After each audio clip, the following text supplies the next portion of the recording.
Ling, eto na nga, diniretso ko yung van na ganun. Tapos bigla may humarang na puting van.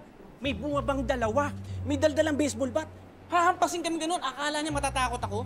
Bigla akong kinadyot na ganun. Inandar ko ng mabilis. Tumba yung dalawa eh. Akala ko nga kung ano nangyari. Pero tumayo. Maya-maya kasunod si Hazel. Galit na galit. Pinagkakalampag yung van. Akala niya naman, aatras ako. Nagkatinginan kami ni Jeffrey. Yung tinginan pa lang namin ni Jeffrey, okay na eh. Alam ko na eh. Di inabanti kong ganun. Tapos hinarurot ko yung van hanggang doon sa kabilang kalsada. Sumubok pang humabol si Hazel eh, pero hindi na kami inabot. Nawala na eh. Paglingin ko ganun, wala na eh. Ling, akala niya aabutan niya kami. Oh, ang galing-galing mo, Ling. Parang hero na hero. Pero may tanong lang ako. Sabi mo kanina umatras ka nung nakita mo si Hazel. Bakit hindi mo umabante tapos sinagasaan mo, ganon?